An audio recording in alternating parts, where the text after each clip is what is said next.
Morning.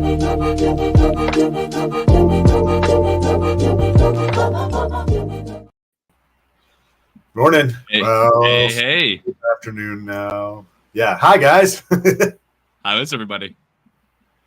Hopefully everybody's good. How are you?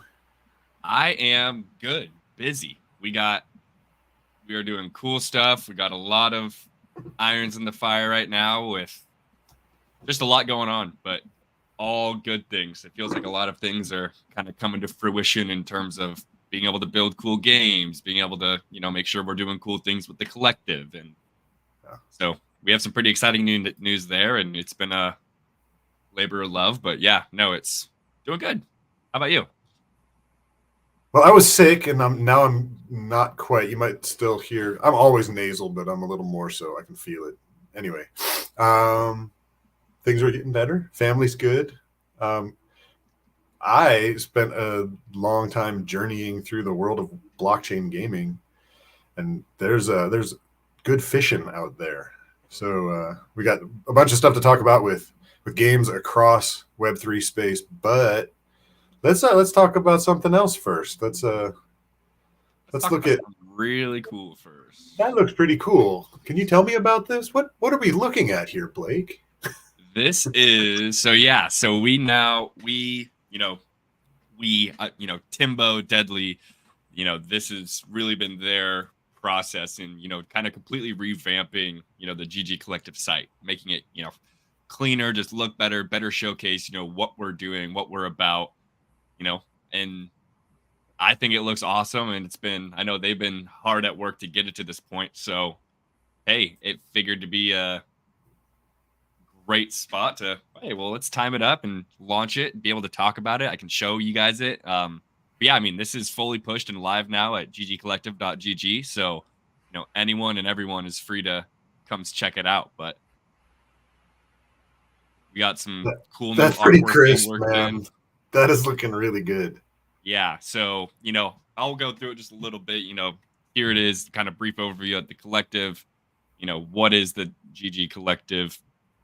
Gaming, building, earning. That's all what we're about. Being able to provide opportunities for people playing these different Web3 games out there, have the opportunity for people to come in and build their own Web3 games within our ecosystem. And then, on the other side is not only the individual earning potential, but, that's what the GG is token is all about, is providing everyone an opportunity to come in, kind of share in these resources and things that we're able to access. So it's, yeah, Deadly absolutely crushed it. Tim made a comment here. It was, yeah, I think it looks awesome. Wizard. Just the color, the presentation with the color. I love the darkness of it. It's not like a hopeless darkness. It's like there's a storm out there, and then there's people that are actually like braving this storm. I love it. Yeah, it's one of those encouraging like visual messages for me. I'm gonna stay in the fight because other people are doing it too. 100%. Yeah, so in the site will take you, you can, if you want to learn more about the GG token, you can click this buy link. It will take you directly to our Seedsetter campaign page. If you want to read our light paper, you can get to our light paper from right here. One of the things I'm really excited to show is NFTD has been the in-house game that we've been developing.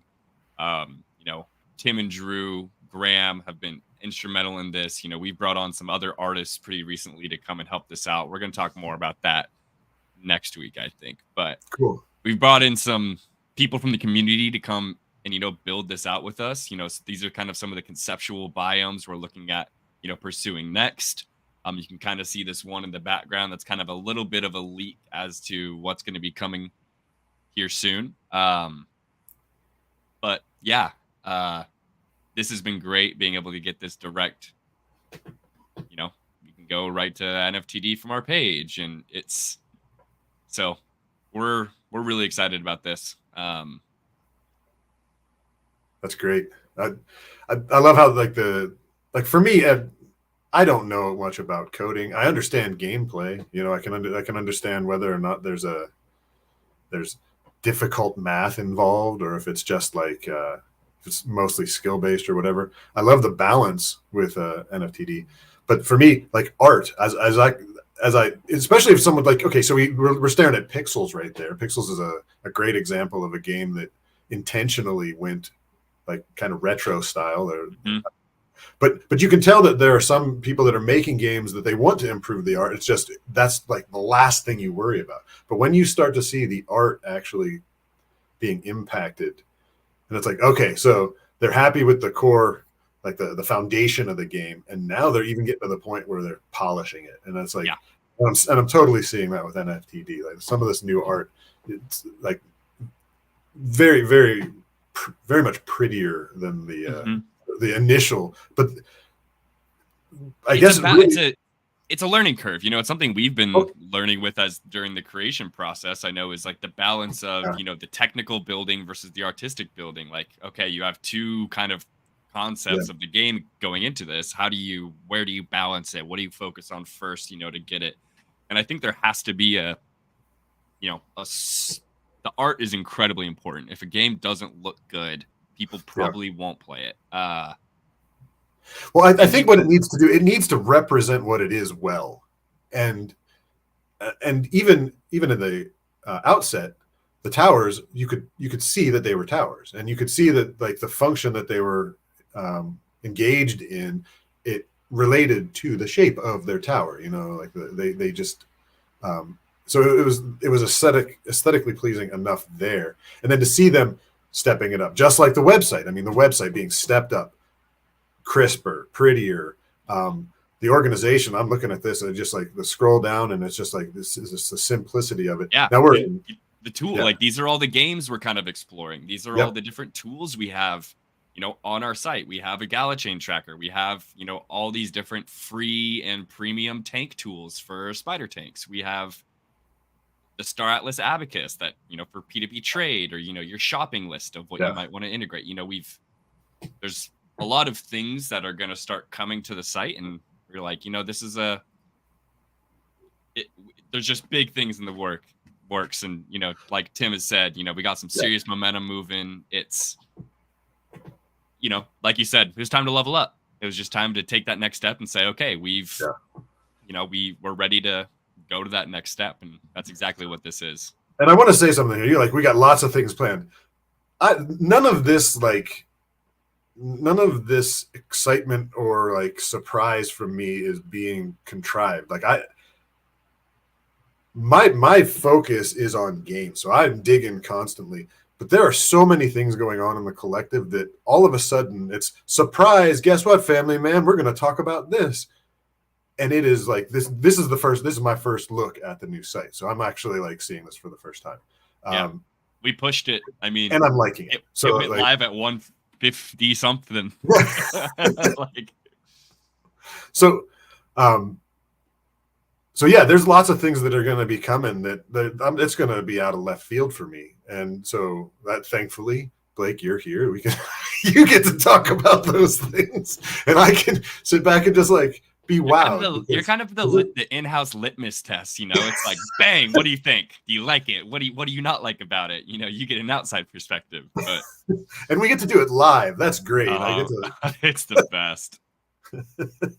But yeah, you know, it's, you know, speaking of, you know, you said it with the Pixels thing, you know, we went through and redid, you know, our blog format. I can zoom in just to make it easier for everyone to see, but just to make it a simpler, you know, there was a little too much going on in the last one. Just, hey, simple, try to almost, you know, go towards that almost medium type style, just because that's what people are familiar with. You know, that's what people are used to. So you don't want to make it too different, and but making it more readable. And yeah, you were talking about going live. This isn't the only thing that's gone live recently. I think it's only fair to say that we should talk about the Bodhi meme coin. This is something that's going on right now. We're still technically in the pre-sale. Man, have you seen the results page recently? I haven't checked in a couple hours. Let's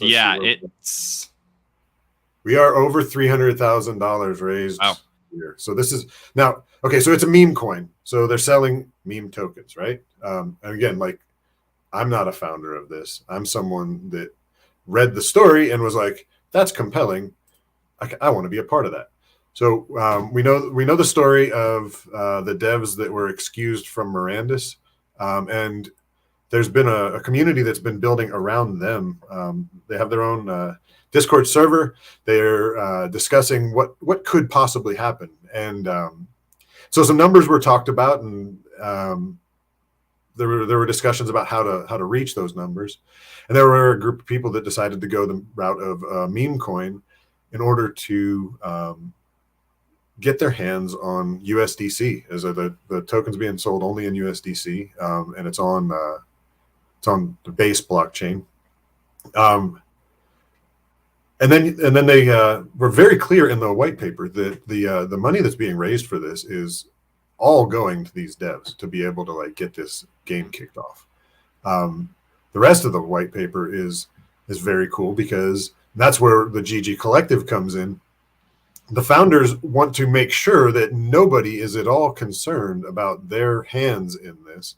And so they've decided to turn all of the tokens that don't go out in the sale over to the stewardship of the collective. Yeah. And I think that's a great way to put it. Is this is not, this is a couple things people were having some confusion about. And, I just want to make sure it's fully clear is, this isn't GG Collective money. We're not mixing our own resources into this, fund itself. This was simply, hey, the GG Collective is going to have a governance structure where the GG token holders get a vote on actions. And so we thought, okay, a simple action is the GG Collective will be able to vote on, we want someone to come in and lead this project and then hire the team and use this pool of resources to pay that team. And essentially the GG Collective's hand in that is the same type of practices we're going to have internally, like, reporting, accounting principles, things of that nature. We're just going to make sure that, they're not siphoning money under the table or anything, or, when they say they're paying their artists, they're paying their artists. And, essentially the GG Collective is just going to be there to say, hey, we're making sure the money is going to the hands of the people, and the collective gets to vote on who's in that leadership position to help steer that ship. And let's check out that tokenomics page so we can see where the ship is supposed to be. This is something that was laid out very, very clearly. Let's do the little pie chart there. There are 5 different allocations. 30. The biggest allocation is to the game development fund, I guess, is that the game fund? Yep. And that's 30% of the total token supply. So the founders elected to make 20% of that supply available in this initial offering, or not 20% of that supply, but 20% of the total supply. So 10% of the supply was made available in a pre-sale, and the qualifying prerequisite there was having a Mirandus NFT in your ETH wallet. So people have been able to go in and buy a Bodhi token since what was it? Started Saturday, right? Yes, Saturday. Saturday. Yeah. So so it kicked off Saturday, May the 4th at 4:20 and p.m. Pacific time. No, I'm sorry, Eastern time. 4:20 Eastern time. And like I said, it's over 300,000 in sales just in the pre-sale for people that met the qualifications, that were on the whitelist for it. So we're well beyond the soft cap. The soft cap was they say they need at least like 150,000 to get going, and we've already doubled that. So that's really encouraging. This is a community rallying in order to support some people that we like what they do, and we want to see them do something great. Oh yeah. That's the first 10% of the token supply. The second 10% of the token supply is going to be released at 4:20 Eastern time today. So that's just in a little over an hour. And that's going to be to the general public. Anyone can come in and buy Bodhi on base. That's alliteration. We love that. Bodhi on base. Buy Bodhi on base. So that's going to be 2/3 of the game development fund. The other 10%, like I said, all of these tokens after the initial sale here of these 20% of the total supply, they're going to be put into the hands of the GG Collective, and the collective will be able to determine the best way to go about making more money for these devs. In order to, it's there to secure funding for them for as long as it can. So we also have some other categories there. We've got an airdrop. The airdrop is based on your either your Mirandus NFT ownership. So all wallets that have Mirandus NFTs as of a specific snapshot that has already been taken. So like don't go shifting things around and hoping to game the system. The snapshot's in place. But there's a point structure for the NFTs, and they do like a fractionalized distribution. So 4% of the total supply, or 80% of the airdrop for this is going to go to the people holding NFTs. There's going to be another pool, and the points in that pool are based on the amount of Materium being held in wallets. So again, those are two separate pools. They both use a point system, but those points don't overlap. That was something that was a little bit confusing. Someone was looking at it as like, I get 10 points for owning a Town of the Archduke, but I could just hold 10 Materium and get just as many points. As no, they're two separate pools. So just be alert to that. And again, the snapshots are taken. So this is not something we're not saying, hey, go out and like buy a bunch of stuff in order to get Bodhi. Well, and that's another thing that's just noted down here that I kind of want to, this is for the whole airdrop, but essentially because this is for the community. The reason the airdrop is 25% of the total supply is we want to try and provide something to the people who were really bought on Mirandus that may no longer feel that way, or even if they still do feel that way, it's like, hey, we could still build something off that community. So, but yeah, those NFTs were sold because of this team. Yeah, these guys that they had a vision. They talked to us about it. We agreed with the vision. We bought NFTs to support the vision, and whether or not you believe in the game anymore, it's you bought because of the vision, right? So anyone that got them is going to be able to get some Bodhi from that. And so that's, again, it's just because this is the way that they set it up. They wanted to give something to the people that believed in what was being built. So, and put their money behind it too. Like some of those NFTs were super expensive when they went on sale. So, but we tried. So a little bit of something for people that have Mirandus NFTs, regardless of the eventual state of the game of Mirandus. But within that, we tried our best to exclude the known Gala wallets and the known developer wallets, just because of they might have an unproportionate amount of NFTs, just because like the Gala store is not going to be getting a bunch of Bodhi. Exactly. So we tried our best just to exclude those large company accounts, essentially, because they'd get the largest airdrop. So, and like I said, this is just a community project. We're trying to do this and we're not trying to, I don't, the goal of, at least my understanding from, being in conversations with people is the goal isn't to build Mirandus. Like, that's not what it is. Mirandus is still being built by Gala. Like, our goal isn't necessarily that's not what we're trying to do. We want to build something that the community dictates, and hopefully that's some sort of large scale MMO, and maybe it's in that fantasy-ish realm, but it's going to be different, and it's not going to be we're not building something that's already being built. It's going to be different. Right? Yeah, this is a totally new game. It's not the new Mirandus. It's going to be its own thing. So I think that's another thing. And you can bet that we're going to be talking about it as we get like real concrete information about it. There's nothing to say yet, but there will be. Exactly. Especially with the kind of turnout that we're seeing for this pre-sale. This is just fantastic. Yeah. So there are three other categories of distribution. There's people like influencers. There's a bunch of tokens set aside for influencers. There's tokens set aside for just like overhead, like things, the costs of doing this,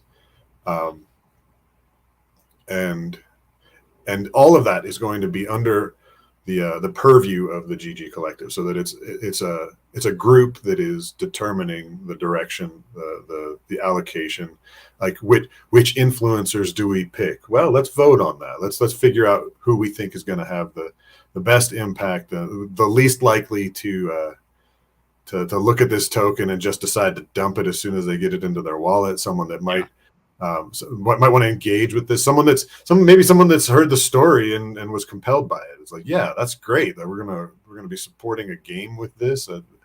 It's a novel concept. So yeah, got some great memeing going on already. Great memes. And this is the thing, it's like, I think this is another thing. This is a meme coin. Like, it's not. There's no utility for this. It's specified here in the white paper. You do not get access, ownership, or any financial rights to any game funded through Bodhi. The founders of us who have built this out, we're taking no Bodhi ourselves. We're going to be, renouncing the contract after creation and sending, non-all airdrop tokens to the collective to be managed by that community. So it's not we're not controlling this. This is a community project. We're not taking anything. Don't expect anything, because this is a meme coin used, hopefully, to raise some money to fund the next wave of the game. So. Yeah, whatever it is that comes out of their creative vision. So it's like I said, it's going to be a lot to talk about. Yep. Other things to talk about. Like I said, I was digging into games. Yeah, we got games. Sick as I was, I did manage to poke my head out there into the Web3 world. Let's start with Pixels, because we just put that article out. The Pixels team had a they do it's kind of like an AMA. They just they just call it their weekly live stream. The guy there, Luke Barwakowski, he's the original founder. Heidi is their community manager, and maybe more so. She's practically on a goddess level within the community. They really appreciate her concern, her enjoyment of the game, her engagement with the crowd. So there's a lot of people that are really, really pleased with the interaction from the devs towards the community. And again, I think that seems to be one of the primary elements in most of these games that we're going to be talking about. That these are a lot of these games are ones that have really stuck to this sense of value in their community, looking for ways to hear them. Now, again, a community doesn't necessarily know how to build a platform, build a game, but they do know what they like and what they don't like. And so as they express those things, developers that are hearing that seem to be succeeding at what they're doing. And we want to talk about the success of Pixels right now. They're about to, and about to meaning Thune, hopefully not a Thune, but a soon Thune. They're going to be launching Chapter 2 of Pixels, and it's going to have sweeping changes to the gameplay. Now the format's going to look very similar, but just changing some of the craft types around, even just tweaking the numbers sometimes really alters an idle game like this. But they're introducing a whole new tiered system of resources and crafts that you can make. So they've tried to step it up so that the people that have been engaged in the game the longest are going to benefit the most. They're in a war against bots. At one point, I heard a number like 400,000 bots out there. Now that seems like crazy, and oh well, that's what's boosting their numbers. Well, they were getting 800,000 to 1 million plus daily active users. So half, even with that many bots that they were hunting, they were finding ways to shut them down. There are still a ton of active individuals involved in this game, and And the numbers that really kind of screamed out. He later showed just some statistics on one of the pages that they use behind the scenes. In the past 30 days, there were 4.67 million pixels spent inside the game. Pixel, last I looked, it was around 40 cents. It might have come down with the market moving around, but that's like $2 million worth of pixel being spent in game in a month. Yeah. And he says that they have nearly, in the last 10 months, they're looking at nearly $10 million in revenue. So this is Pixels. This is an idle game. This is a farming simulator. You know, this is something that he started it back in 2021. They built all through the bear market. They made like amazing partnerships, collaborated with some of the biggest names in like the profile picture projects. Yeah. They've got tons of interoperability going on, and they just kept plugging, and they're reaping the benefits of that right now. Now, again, there's going to be changes. We're coming up with Chapter 2. There's some people that are already voicing negativity. There's just as many people that are super excited for what it has to offer. One of the major things that's going to change here with this tiered system. So the average player can use what's called a spec. You can just like go in and for a relatively low cost, you can buy yourself a spec, which is a place of your own that you can go and you can farm. You can buy that with the in-game currency. You don't have to spend any money on it at all. Only the tier 1 and tier 2 items are going to be able to be harvested off of the specs or in the public areas. You will need to be on NFT land to get access to tier 3 and tier 4. So right there, they're giving greater utility to these NFT lands that, originally they came out, I think the number was 0.06 ETH when they sold them back in the day. And now it's significantly more than that. There's been a pretty exciting appreciation on the value of Pixel Land. And now they've kind of given it a reason for that. You know, the lands are a great way to be able to harvest the resources for Pixel and everything like that. But now they're also going to be pushing even more people to the NFT lands. Again, the guild structure is going to be coming out with this. Those guilds are based on the lands. You know, you have a land that's foundational to your guild. You use that land. You work together in order to do the tasks on the guild task board, and all. So it'll be a cooperative thing based around the actual NFT land ownership. Nice. So that's what's going on with Pixels. The official update is that excitement as far as the numbers that were shared from the live stream. We're going to move on to a game that haven't really talked about yet. In fact, most of these we haven't talked about. Some of them have come up in conversation, you know, like we might have name dropped them or something in the past. Wild Forest is it's essentially an RTS. A lot of cartoony artwork to it, but it's live right now. They're no longer doing their play to airdrop. They finished season 1 of their play to airdrop phase. But the idea behind that is that you play the game, you move your way up the leaderboard, and then that, just depending on how far you get, that qualifies you for a certain airdrop. This first season closed out on May 2nd, and the top 4,000 players on the leaderboard, and then they picked 1,000 others that had met a certain honor requirement. But they're going to be sharing 1% of the total supply of the WF token. That's going to be airdropped to them. Obviously weighted a little bit heavier for the people that did better. But this is a game similar to Pixels. They're doing this like build in plain sight kind of idea. You know, they're not done with it. They're not calling this the finished product. They have lots more that they want to add to it.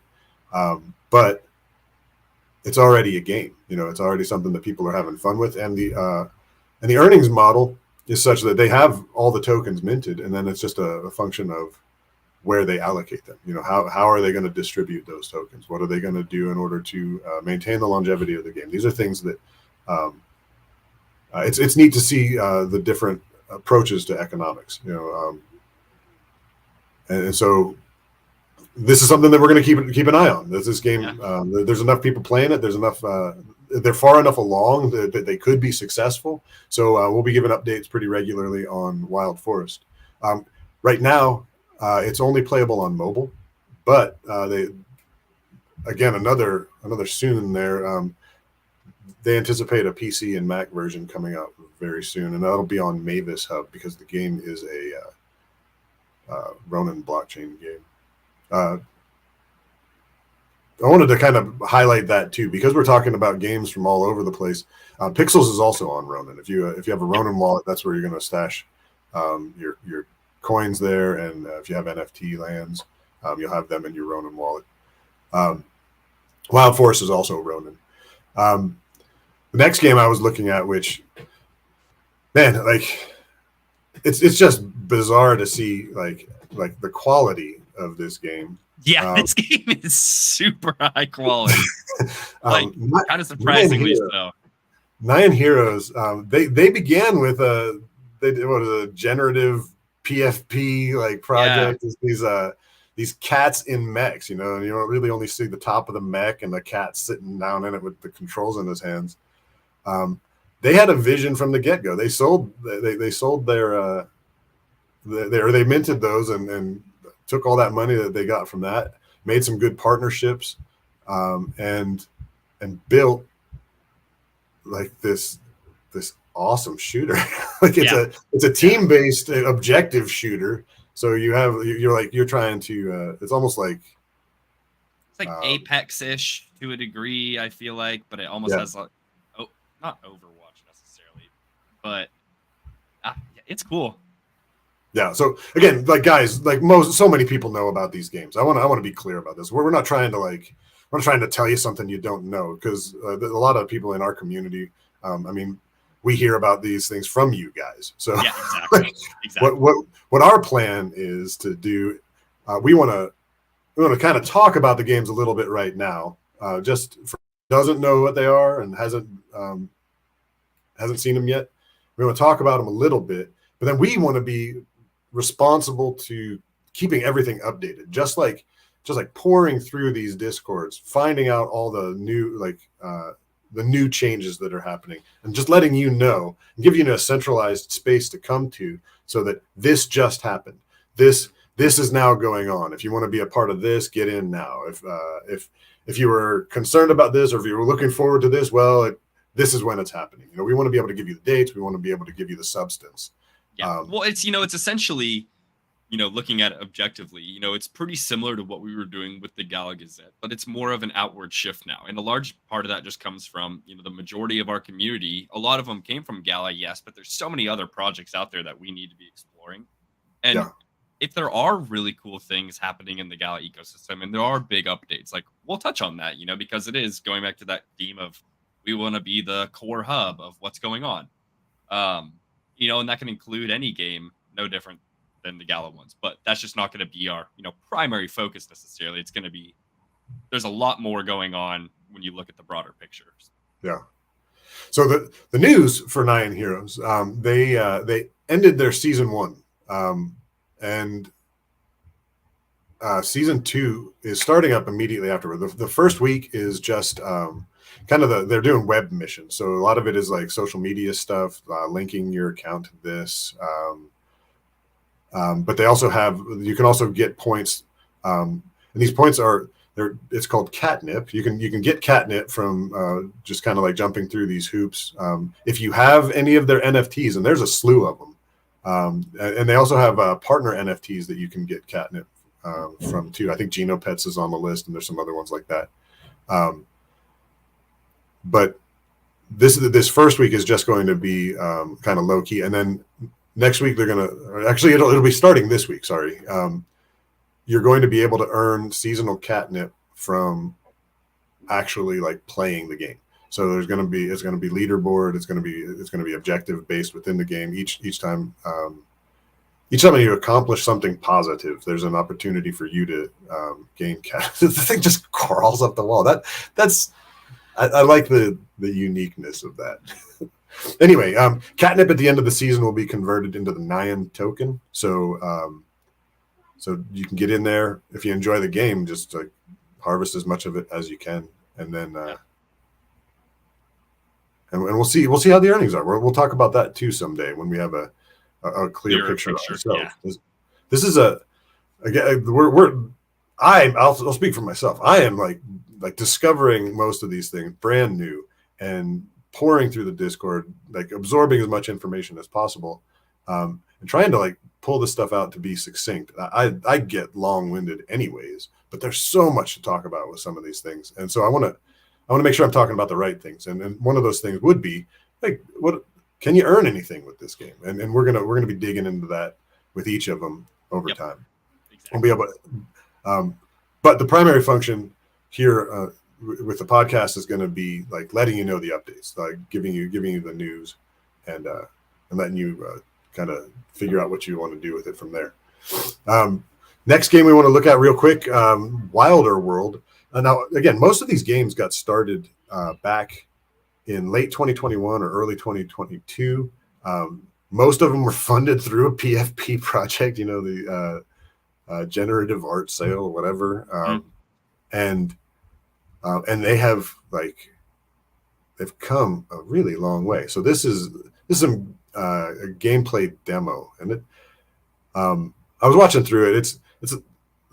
It's not the action yet, like this, but this is, they were saying like this is the equivalent of Solana blockchain meets Grand Theft Auto, so that you're going to have and there are races right now that are going on. And that's the big news for this week for Wilder World. They have the upgrade to version 0.3.3, and there's a Wheels Arcade tournament that began on the 2nd. Now, if you want to get into this, you actually have to apply, and the system requirements are pretty steep. Thanks for putting that up there, Blake. Like I use laptops almost exclusively, and this is big. My little guys can't handle that. I mean, 30, I guess, now they're in the, the 40, 70 series or whatever, but, that's most games you're going to see, like if you go, I feel like any of like the Gal games or anything, I mean, like a GeForce 1080 or something is like what a lot of them require. So this is pretty steep. Well, now this is my thinking on this, and I might be wrong, but it is supposed to be a huge game. There's got to be so much going on that you want your machine to be able to process everything at speed. Because they're building in plain sight, because this is demo stuff still. This is play test and see what you can do to break the system. There's probably a whole lot of optimization that they plan on doing down the line. It's just right now it's not there. So if you want to actually like play the game, you have to run it in its non-optimized format that they have available right now, which means that you're going to have a rig that moves a lot faster than most other things. So if nobody can afford the machine that it takes to run your game isn't going to succeed. So you have to anticipate that they're going to be dialing that down. They're going to be finding the right path to be able to 100%. Get it in the hands of people that want to enjoy their game. Yep. But for right now with these tests, you have to apply. They want you to give them the specs of your machine to make sure that you're going to be like actually helpful to them in the test, be able to play the game and not have it crash as soon as you turn it on. But then what they're doing within that, it's the Midnight in Miami test group. All of the so because it's the Wilder World, all of the official names of things start with WI, and they put that like I think it's a Lamborghini. It's fun. A Wairari, like all the cars have been converted to this Wilder stamp, and so just the same as the city is Miami. So Midnight in Miami is this current it's the focus for the team right now, and they're doing races. You're going to the Wheels Arcade Tournament. Actually, I think the Wheels Arcade Tournament is in Austin, Texas. But they're calling it the Midnight in Miami Test Group. Yeah. Yeah. So I did see stuff about it being done here, and so they've taken the geography and kind of like embedded it in the game, and you're going to be racing around the streets of Austin. And that's anyway. So again, if you have the machine that can handle it and you like racing games, this is one to get into. It's they've done a lot with it, and it's like, I mean, it's pretty. We'll see where it goes. We'll give you as we go through this, as I'm digging more for like the updates themselves. I'm also going to be learning more about like just what the game's all about, you know. And so we'll be able to speak more educatedly about it and not seem like idiots that don't know what they're saying. I should say idiot who doesn't know what he's saying, because Blake's You're probably not like, idiot. he's like, Matt, I know this stuff. Let me do I'm this. like, this is all new to me too. Then, like, there's just some there's a lot out there, and to take in someone's whole vision, to see the scope of what they're trying to plan with their game, and then to express that to somebody else, and then realize that you have dozens, hundreds, whatever, thousands of more games out there that could be like that. Yeah. And we're gonna be cherry picking. We're looking for the ones that you can play right now, you know, or at least we'll be able to play. Like if it's a heavily anticipated one, we'll be talking about the ones that have things coming up. You know, like there are some of those situations where like, or maybe they're down for a little bit. They just finished a play test and there's nothing playable right now. That's kind of what goes on with a lot of these. But we're gonna be looking for the cream of the crop, you know. And so again, if you guys have anything that you want us to look at, we've said this before, but seriously, tell us about it. We want to be able to dig in and kind of just keep you in the loop. We can do the research for you. We can be sitting here saying, that game you wanted us to look at, well, this is what's going on with it. Here you go. And if you want, I mean, most people that are playing a game want to get in on the socials. They want to be on Discord and find out a lot of that stuff for themselves. But maybe you don't have time one day. You can pop in and we'll tell you what happened. Moving on to Heroes of Mavia. Now this is a game very similar to Clash of Clans. It's kind of it's almost as if it's like a modernized Clash of Clans with anthropomorphic animals involved to some degree. You know, like not entirely, because there's humanoids in there too, but there's vehicles. There's you're using oil instead of Clash of Clans used like ether or mana or something like that. I can't remember what it was. But yeah, so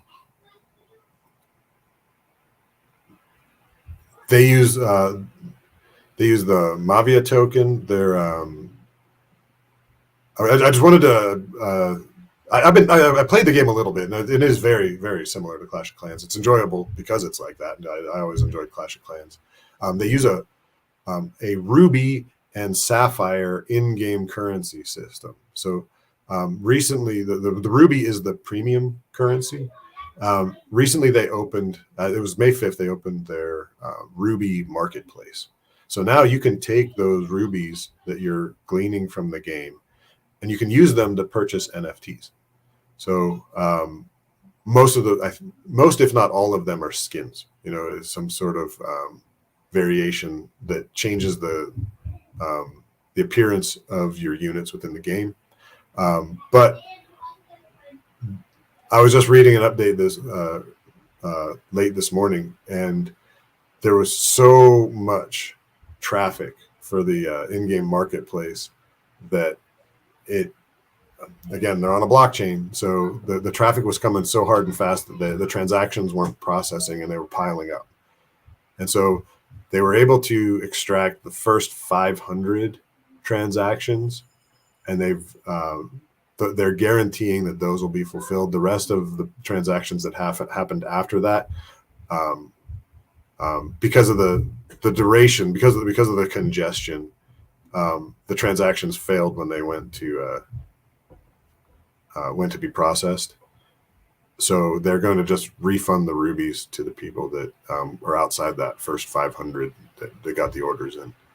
So again, this is something that they're going to be able to work on. This is building in plain sight. This is it's a bummer of a setback. Everyone wants to be able to get in there and actually like use the tech the way it's supposed to be used and get the thing that they want to be able to get, and they want to be able to buy it right away. Well, that all comes after like testing. That all comes after like putting it through the ringer and finding out where the bugs are, or the kinks at least.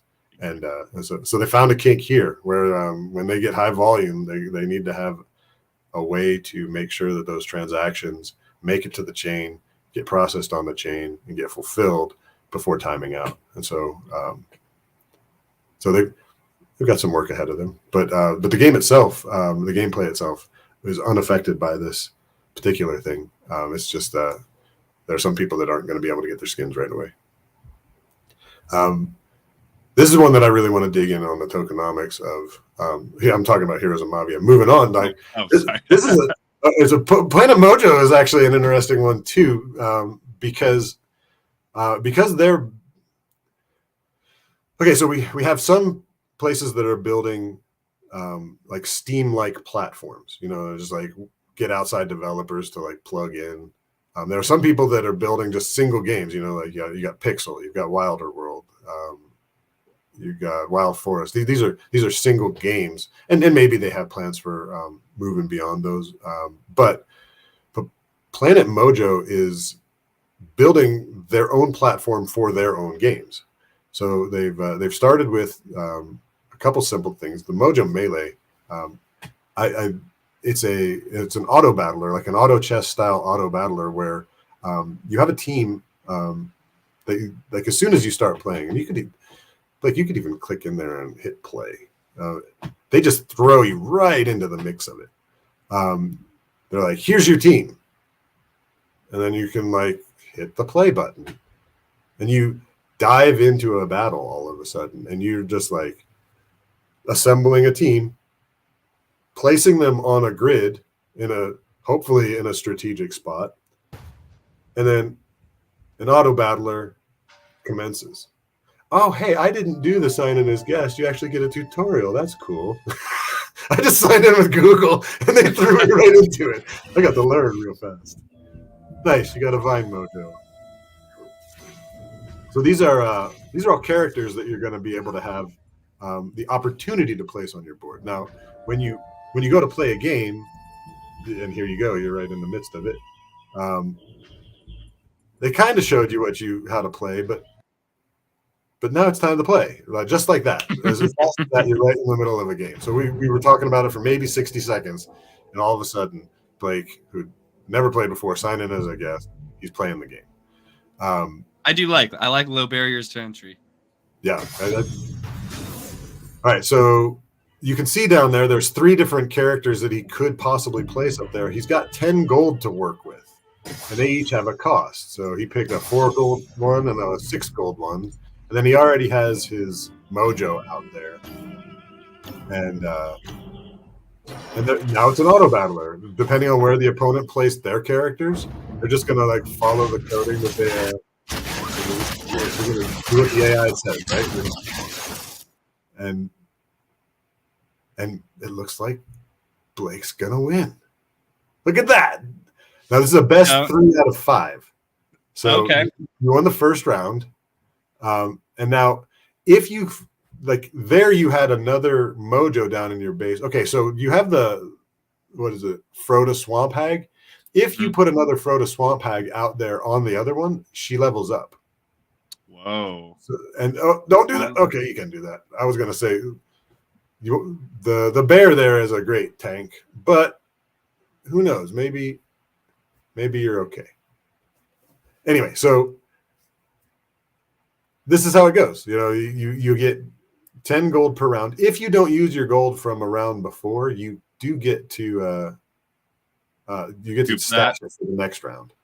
So I'm sure that there are people at the elite levels of this game that are probably like insta losing the first one because they've got really heavy cost characters that they want to be able to like get out onto the board all at once. So I don't know. There's all sorts of room for strategy with this as far as the way you go about bringing your units into battle. But it's fun. It's simple and fun. Yeah. Like each of the rounds is really quick, and then the matches, 2-3 minutes, and the match is over. And they're using a battle pass system. You're able to just kind of like grind through. You have energy. You have stashed energy that you burn every time you do a battle, and it replenishes. I think it's on a 4-hour cycle. Every 4 hours, you get 50 energy back or something like that. I think that's how it goes. But the reason I wanted to talk about what they're up to these days, and this is incidentally, this is on Polygon. I did want to bring that up, but they are also between seasons, so they were they did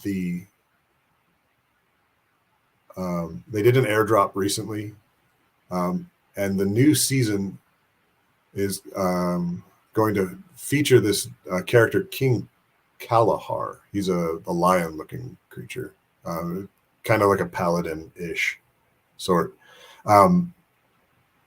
They were doing a promo with the airdrop came from a promo with Forge, which is like a social media kind of what's the other one? The big Forecast, like. No, the ones that always get you to link your Twitters and then retweet and things like that, like something like Zeely or any of those other social media networking sites where they you can plug your game or your application in, and then they kind of reward you with points as you perform certain tasks. So Forge has a site like that, and Planet Mojo partnered up with them to run they were calling it Mojo Missions, and that closed out in April, and they airdrop tokens to people based on their performance within those Mojo missions. They've also said, and you can see this here on the screen, that they are going to be offering staking for the Mojo token. And that's going to be done, they're calling it Red Moth. So that'll be, again, another thing in development coming soon. But for people that were able to get a hold of the Mojo token through that airdrop, they'll be able to kind of put it to work pretty soon here. Now, the last game I want to talk about. Oh, yeah. Yeah, no, we'll definitely check it out. We love, I haven't heard of it before, but I'm gonna write it down. Cool. Guild of Guardians, we're on it. We are on it. So this is the last game I want to talk about. Of all these games, this was the one that I found early and had a hard time like stepping past. Now this game, it's still very much under development. There's so much that they're still working on, but conceptually, I just love this, particularly with our.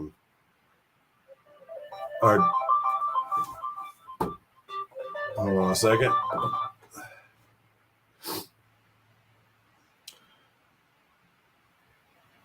Particularly with Captain Nero in mind recently, here's a pirate battler. This is a pirate MOBA. It's almost like an extraction MOBA, because that's cool. Conceptually, you're going to have a team of pirates that you're working together. The idea is to find the treasure chest and then deliver it to the wizard or whatever he is. You're on a mission to find it, and while you're doing that, you've got other pirates that are also trying to accomplish that, and you fight each other. There's also really vicious crabs. there's a lot of NPCs, so it's very much like an extraction shooter in that regard. But I don't think it Yeah, so the Extraction MOBA is probably the best way to sum it up.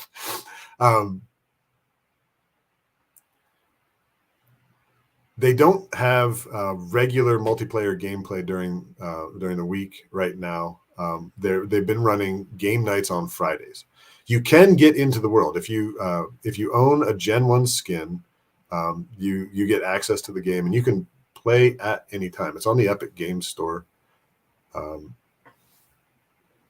and you can get in, but you'll be running around the world. Maybe someone kind of like pops in off and on, but there's none of this exciting multiplayer action. It's just kind of like the open world effect where you can explore and you can actually go find the treasure chest and deliver it. And there you're fighting the NPCs rather. But as this progresses, I'm really hopeful for this one because the ship to ship combat is like, and it's seamless getting on and off the ship. It's just so simple. Like you just like click F and you're on, and then you just click it's an action button, right? You click the action button, you're on. You go to the helm, you click the action button, you're just steering the ship all of a sudden. You're steering the ship and one of your teammates is there and you're like, or one of your crew, whatever, they can click the action button and hop on a cannon and start firing at the enemy. I actually watched, I was watching CryptoStash play for a bit. He has like an hour and a half of footage from one of the Friday play sessions. They were getting pretty heated with another ship. The ship rammed them and sank them. It was just like it's got features like that just like really appealing, really enjoyable. So like I said, I'm hopeful for that. It's still too early to tell, but the gameplay is moving along crisply and it's already enjoyable. That's awesome. Guys, there are so many other games out there. There are so many other things that we're going to be talking to you about. We're probably not going to be taking as much time to discuss what they do next time. The ones that we've already like gotten a chance to chat about, maybe like a couple highlights. Hey guys, remember this one? It does this. Guess what happened? That's kind of going to be the format. But there are going to be new games that we're bringing into the fold too, as far as like what we want to be discussing. And we'll give a brief synopsis there each time. Hopefully not too boring for people that have already like gotten into those games, the people that hopefully, if nothing else, you can be entertained at what I don't know. But then we want to be able to keep you guys updated, keep you guys informed, and give you guys a good idea of where to spend your time. What games are going to be fun, what games are going to be a good place to dig in. That's all I've got. Blake, how you feeling? Good. No, I mean, there's just so much more to do and say. I feel like we can talk forever, but I think this is a great start. There's a lot of cool games out there. We got a lot of cool things we're working on internally. Be sure to go check out the new site. Let us know what you think. If you have feedback on, we want to make everyone fall in love with this. So let us know what you want, what you don't want. We're excited. It's going to be fun. Thanks, guys, for your time. Yep. We'll see you next week.